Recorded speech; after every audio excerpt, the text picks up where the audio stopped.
César Graciani, pastor da Quadrangular Morumbi. Estou passando aqui para convidar você a participar conosco deste culto. Com toda certeza, Deus tem uma palavra para a tua vida. Se você ainda não é inscrito no nosso canal, se inscreva, acione o sininho e você vai receber as nossas notificações. Fica com Deus, um beijo no teu coração, Deus abençoe. Marcos, capítulo de número 4. Evangelho escrito pelo evangelista Marcos, capítulo de número 4, a partir do primeiro versículo. Glória a Deus, glória a Deus. Enquanto a gente procura, deixa eu perguntar, tem alguém aqui que está nessa manhã pela primeira vez? Levante uma das suas mãos, deixa eu conhecer vocês, tem alguém? Seja bem-vindo em nome de Jesus, obrigado, viu? Tem mais alguém? Mais alguém? Lá atrás também seja bem-vindo em nome de Jesus, aqui também Deus abençoe, sejam bem-vindos, lá no fundo lá, Deus abençoe, aqui também sejam bem-vindos em nome de Jesus, aqui também sejam bem-vindos, glória a Deus, aqui também, glória a Deus. Vamos dar uma salva de palmas para esse povo lindo e abençoado. Deus abençoe, meus queridos, em nome de Jesus, sejam muito bem-vindos, viu? E se vocês não fazem parte de nenhuma família espiritual, nós estamos aqui de braços abertos para receber você e toda a tua casa, viu? Não vai embora correndo, que é a igreja, né? Nós aqui da igreja temos um presente muito especial para entregar para cada um de vocês, lá na recepção. Então, quando acabar o culto, não sai correndo não, espera lá, passa lá que vai ter alguém esperando você para entregar um mimo muito especial. Sejam todos bem-vindos em nome de Jesus. Quem achou Marcos capítulo 4, diga amém. Diz assim a palavra de Deus. E outra vez começou a ensinar junto ao mar, e ajuntou-se a ele grande multidão, de sorte que ele entrou e assentou-se num barco. E toda a multidão que estava em terra junto ao mar, ensinava-lhes muitas coisas por parábolas, e dizia na sua doutrina: ouvi, eis que saiu um semeador a semear. E aconteceu que, semeando ele, uma parte da semente caiu junto ao caminho, e vieram as aves dos céus e a comer. E outra caiu sobre pedregais, aonde havia muita terra, e nasceu logo, porque não tinha terra profundo. Mas saindo o sol, queimou-se, e porque não tinha raiz, secou-se. E a outra caiu entre espinhos, e crescendo os espinhos a sufocaram, e não deu fruto. E a outra caiu em boa terra, e deu fruto, que vingou-se e cresceu. E um produziu 30, outro 60 e outro 100. E disse-lhe: quem tem ouvidos para ouvir, ouça. Amém. Feche os seus olhos se você puder. Pai, em nome de Jesus, nós te damos graça. Nós rendemos, ó Deus, adoração ao teu nome. E eu sei, ó Pai, que esse é o momento que o Senhor tem para falar com a tua igreja. E a minha oração, Espírito Santo, é que essa palavra, como assim, já lendo, ó Pai, e cremos, entendemos, como poder pela tua palavra, que é a semente que vai ser lançada nessa manhã, que ela encontre nessa manhã corações, ó Deus, como essa terra aqui é fértil, a terra que realmente está preparada para receber, e assim, ó Deus, ela possa dar os frutos a quais o Senhor tem destinado para as nossas vidas. Pai, nós repreendemos todo o mal, nós repreendemos toda a obra do diabo contra a nossa vida e profetizamos, ó Deus, que pelo poder dessa palavra viveremos a tua promessa, viveremos, ó Deus, aquilo que o Senhor tem realmente separado como porção para as nossas vidas. Pai, mais uma vez eu peço em nome de Jesus, usa a minha vida, em o nome de Jesus, que tudo que for mencionado através da tua palavra nessa manhã seja direcionada pelo teu Espírito.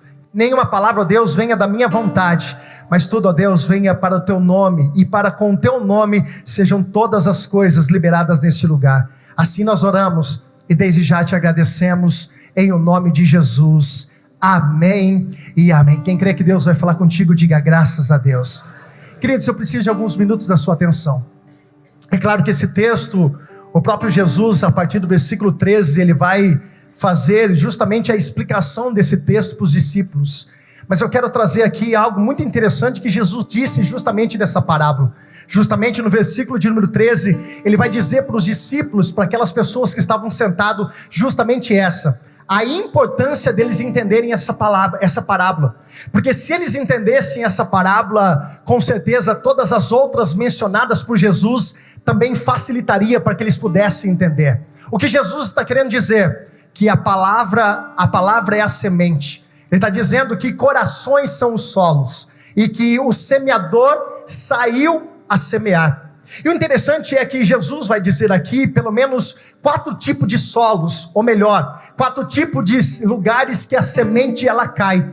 E nós podemos dizer e classificar como os nossos corações nos dias de hoje. Olhe para cá e preste atenção. Tem pessoas aqui que elas são realmente, como diz, a primeira parte é onde Jesus está explicando sobre essa parábola. Ele está dizendo que o semeador saindo para semear, ele vai permitir, ou melhor, a semente caindo em um lugar na beira do caminho. Ele vai dizer que o pássaro, a qual é a representação de Satanás, ele vem e rouba essa semente. Qual é esse coração? É aquele que ouve, mas aquele que não permite a semente ela deixar penetrar dentro do seu coração. Olhe para cá e preste muita atenção. Tem muitas pessoas que ela vêm para este lugar, elas ouvem a palavra, mas quando elas saem pela porta da igreja, quando elas saem daqui para fora, elas permitem com que a semente seja roubada. Na verdade, Satanás, ele espera todo o tempo, porque se essa semente ela produzir fruto no nosso coração, ela vai produzir aquilo que o diabo não quer que a gente viva, não quer que a gente se esforce a estar deixando com que ela permaneça no nosso coração. Então, o primeiro objetivo de Satanás é roubar essa palavra. E eu posso dizer para você que, infelizmente, no meio de uma multidão que nós estamos aqui, tem pessoas que elas ouvem a palavra, elas sabem a verdade da palavra, mas quando elas saem pela porta fora, ou até mesmo aqui dentro, para uma distração, pela sua cabeça está tão distante, está tão longe daquilo que está acontecendo aqui, Satanás vem e rouba essa semente. Quantas pessoas estão assim? E você olha para a vida dessa pessoa e você vê que ela é frequentadora de igreja, mas a sua vida não muda. A gente vê que essa pessoa, ela sabe da palavra, mas a vida não muda. Os seus princípios não mudam. A vida dela está sempre no mesmo embate. Ela está tropeçando sempre nas mesmas pedras. Ela está vivendo sempre a mesma história. Como se diz o antigo, é sempre a mesma ladainha a qual ela conta. Porque a semente não está encontrando espaço. E pior de não estar encontrando espaço, o coração dela está permitindo com que essa ave chamada Satanás, ela venha roubar essa semente. Você precisa entender uma coisa, irmãos. Existe uma vez que eu ouvi uma frase de um pastor, uma conversa de alguns pastores, ele disse: olha, Satanás nunca vai ter poder dentro da minha igreja. E outro pastor respondeu, disse: enganado você está. Que Satanás está de alguma forma estratégica dentro das igrejas, tentando roubar justamente a palavra, para que ela não crie raiz e ela não crie vida na vida das pessoas. Tem gente que está aqui e o coração dela está tão distante. O coração dela já está pensando no que ela vai fazer daqui a pouco para o almoço, já está pensando na semana que vai iniciar, nos boletos que ela tem que pagar, aleluia por isso. Mas a Bíblia vai dizer que Satanás, ele não está brincando. E nós precisamos entender que a realidade é essa. Se essa semente não encontrar um coração fértil, um coração disposto a receber da tua palavra e permitir com que essa palavra crie raiz no seu coração, nós viveremos uma vida espiritual totalmente superficial. Nós viveremos uma vida espiritual totalmente fraca, totalmente sem destino, totalmente sem propósito. E eu estou falando aqui com cristãos, porque essa palavra não estava sendo pregada apenas para pessoas que estavam querendo conhecer Jesus. Na verdade, quando Jesus senta naquele barco, Jesus está ensinando sobre a nossa vida, a nossa caminhada, sobre estes tempos. E nós precisamos entender nessa manhã que o nosso coração não pode ser esse coração que permite com que Satanás venha roubar a semente que Jesus tem lançado. Você já parou para pensar? Olhe para cá e preste atenção nessa gravidade. Tem pessoas que chegam recentemente na casa de Deus e ela permite rapidamente que o seu coração se torne uma terra fértil. E aí você vê uma transformação rápida na vida dessa pessoa.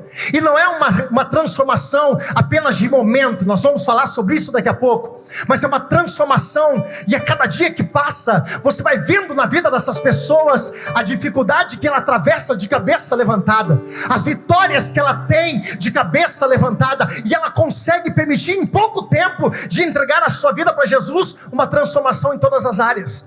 Aí você olha para pessoas que se tornaram religiosos, que se tornaram frequentadores de igreja, que se tornaram participantes de cultos, aonde eles ouvem a palavra, mas quando eles saem para aquela porta, ou até mesmo aqui dentro mesmo, eles permitem com que Satanás venha roubar essa semente. A segunda, Jesus vai dizer que é uma terra que caiu, a semente que caiu entre pedregais, aonde não havia muita terra, e nasceu logo, porque não tinha terra profunda. Olhe para cá. Existem pessoas que elas vêm para a casa do Senhor e elas são momentâneas, elas são instantâneas. A Bíblia vai dizer que a raiz, ela não consegue criar raiz, porque ela está no meio de pedregais, ela está no meio de uma pedra, aonde ela não encontra uma terra, e quando ela começa a nascer pelas suas próprias forças, o sol vem, a sufoca e a mata. Tem pessoas que rapidamente entregam a sua vida para Jesus, mas na mesma facilidade que elas entregam a sua vida para Jesus, são as pessoas que rapidamente desistem da sua fé. É as pessoas que vivem da emoção, é as pessoas que vivem do momento, é as pessoas que, se você fizer 10 apelos para que ela aceite Jesus, 10 vezes ela vai vir aqui na frente e ela vai entregar a sua vida para Jesus. Por quê? Porque ela não consegue criar raiz, ela não consegue ter consistência. Da mesma forma com que logo ela cresce, logo ela desiste. Da mesma forma que logo ela entrega a sua vida para Jesus, porque a imagem de entregar a nossa vida para Jesus, e talvez essas pessoas, elas entendam o evangelho, a qual seja um evangelho frágil, aonde venha para Jesus e você não terá dificuldade, aonde venha para Jesus e você nunca mais terá enfermidade, aonde você venha para Jesus e você não terá mais problemas. Isso é um evangelho falso. E talvez essa pessoa que recebe a palavra e tem um coração aonde a semente cai como essas pedras, é aquela pessoa que rapidamente ela quer, mas ela entende que não haverá desafios na sua vida. Olhe para cá. Jesus disse, preste atenção, Jesus disse: quem quiser vir após mim, negue-se a si mesmo, tome a tua cruz e siga-me. Evangelho é renúncia. Evangelho, você vai ter que dizer não para as suas vontades. O evangelho, você vai ter que matar muitos desejos do seu coração. Olha para cá e preste atenção nisso. Evangelho não é uma barganha com Deus, aonde você diz: olha, eu aceitei Jesus, e agora a minha vida, Jesus, agora está nas tuas mãos, e eu quero agora facilidade. Irmãos, Jesus nunca prometeu facilidade para nós. Jesus disse na sua própria palavra: no mundo nós teremos o quê? Aflição. O evangelho é você renunciar à sua vontade. Tem dia que você não vai ter vontade de estar aqui, tem dia que você não vai ter vontade de fazer o que Jesus ensinou, e não é por relação à nossa vontade, a relação é por nós renunciarmos à nossa vontade e dizermos que a partir de agora a nossa vida está nas mãos, está no controle de Jesus. É por isso que tem muitas pessoas que começam, mas elas não terminam. É por isso que tem muitas pessoas que iniciam bem, mas o primeiro vento, a primeira tempestade, ou o primeiro sol ardido, ela é sufocada, porque ela não tem raiz. Note-se que a primeira é aquela terra batida, aonde a semente cai e não consegue penetrar. A segunda, ela cai entre as pedras, e ela não consegue criar raiz. Aí Jesus vai dizer que tem uma outra semente, e essa semente, Jesus vai dizer que ela tem raiz, mas ela é sufocada pelos espinhos. Tem muita gente que ele tem até uma certa consistência, ele tem até um certo desejo, mas esses espinhos representam as coisas que o mundo oferece. Ela está sufocada pelo desejo de coisas que são materiais. Tem gente que é desesperado por isso. Não está aqui, irmão, vem à noite. O pessoal da noite geralmente é assim, mas de manhã não tem. Mas tem pessoas que elas são obcecadas por coisas materiais. Elas correm a sua vida inteira atrás de coisas, e de repente ela pode gastar a sua velhice e todo o dinheiro que você conquistou para resolver um problema que você criou no decorrer por não viver o propósito certo da vontade de Deus. Tem pessoas que são desesperadas em ter, e eu não sou contra isso. Corra, busque os seus objetivos, seja realmente uma pessoa próspera, aonde o poder de Deus, a manifestação de Deus aconteça na tua vida. Mas olha para cá e preste atenção. Não deixe com que as coisas do mundo te sufoquem. Não deixe com que os desejos carnais, os sentimentos carnais, os desejos em ter e ser reconhecido te sufoque. Tem pessoas que elas permitem com que esses espinhos acabem sufocando, e a vida dela, ela divide com outras coisas.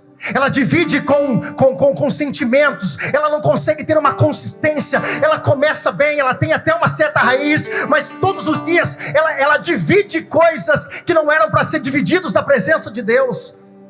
E com o passar do tempo, o que vai acontecendo, irmãos? Vai morrer. Tem pessoas que estão aqui, que elas perderam o foco, e eu preciso falar isso.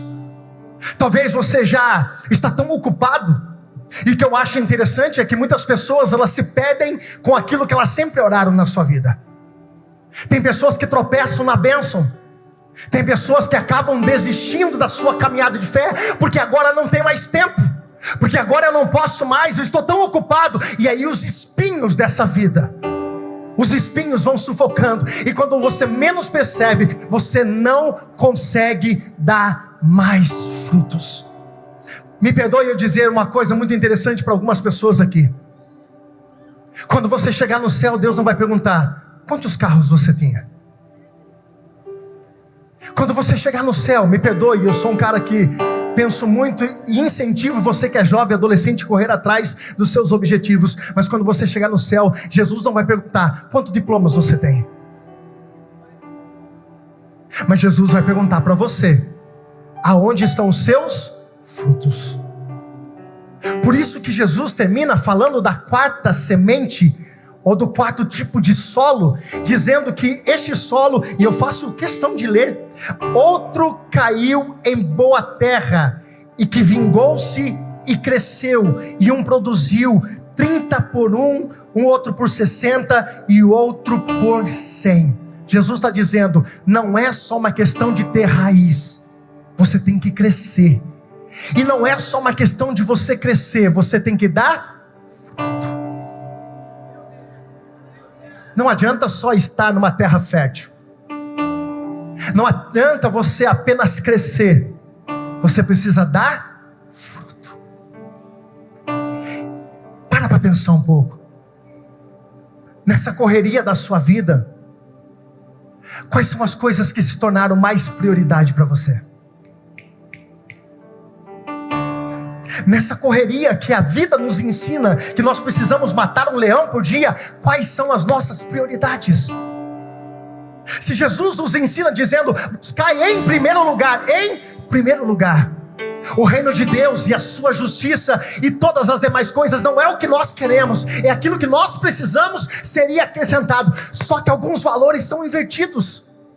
Só que algumas coisas nós colocamos na frente. Eu não estou dizendo só em frequentar culto, que também é algo muito importante, e não é essa discussão do contexto da história, mas é a nossa vida com Deus, a nossa intimidade, é o nosso culto dentro da nossa casa, é a reunião entre família, onde nós sentamos na mesa, discutimos sobre a palavra, falamos sobre o crescimento espiritual, do que está acontecendo. Perdemos-se os valores, deixamos com que as coisas principais se tornassem secundárias na nossa vida, e aquilo que é secundário se tornasse principal. Há uma inversão de valores e papéis, aonde nós como igreja precisamos resgatar, porque Jesus está procurando uma igreja, uma terra fértil que dê fruto, e isso um dia vai ser cobrado de mim, de você.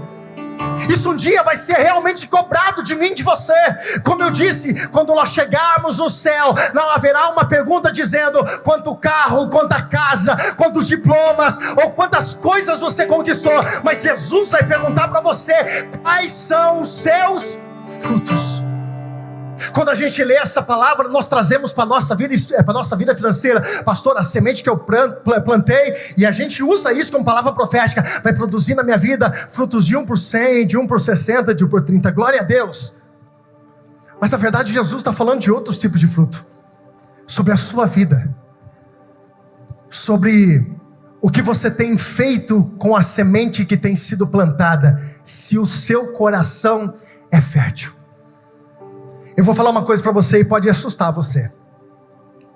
Jesus nunca se impressionou com multidão. Olha para cá.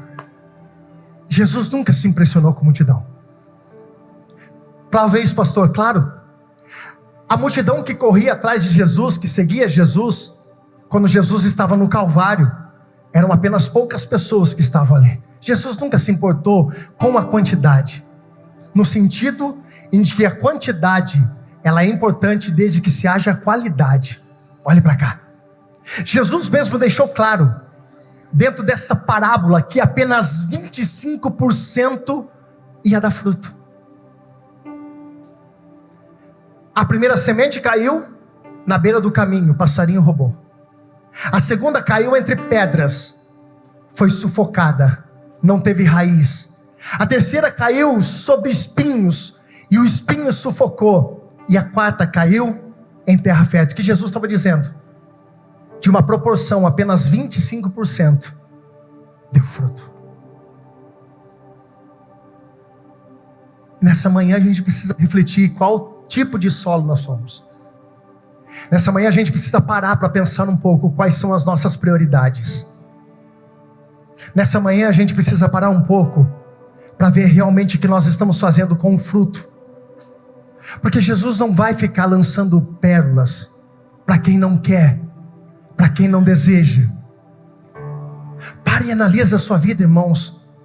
Toda árvore é reconhecida pelos seus frutos. Pare e observa. Olha a tua vida espiritual, que deve ser o pilar, deve ser a base da tua vida. Jesus disse, ou melhor, o próprio Deus disse através do salmista, no Salmo de número 127, dizendo assim, se o Senhor não edificar a casa, em vão serão aqueles que trabalham. Preste atenção. A base da nossa vida, onde é construído os pilares mais importantes da nossa vida, é a nossa fé. Não é a nossa religiosidade, é a nossa fé. Se a nossa fé é instalada onde é o alicerce, aonde os pilares serão levantados, todos os pilares estão comprometidos na nossa vida. E nós queremos inverter os papéis. Não se constrói uma casa do telhado para baixo, se constrói uma casa do alicerce para cima. E Jesus está chamando pessoas aqui hoje para dizer: olha para o teu alicerce, olha para a base da tua vida e começa a refletir se está tudo em ordem. Porque daqui a pouco não tem mais importância se eu não estar participando de uma ceia, ou daqui a pouco eu só estou participando de uma ceia porque eu já me tornei um religioso, então eu preciso fazer o meu papel de religioso. E não é isso que Jesus está procurando. Jesus está procurando adoradores, verdadeiros adoradores. Jesus não está procurando adoração, porque adoração tem no céu, e adoração não se fala apenas de cantar, de subir no altar, e quando nós estamos no culto, ouvindo louvor. Adoração é um estilo de vida. Tudo que eu faço tem que ter um propósito. Paulo disse isso: tudo quanto fizeres, faça para que o nome do Senhor seja exaltado e glorificado. Qual é o solo do teu coração? Pode aplaudir a Jesus?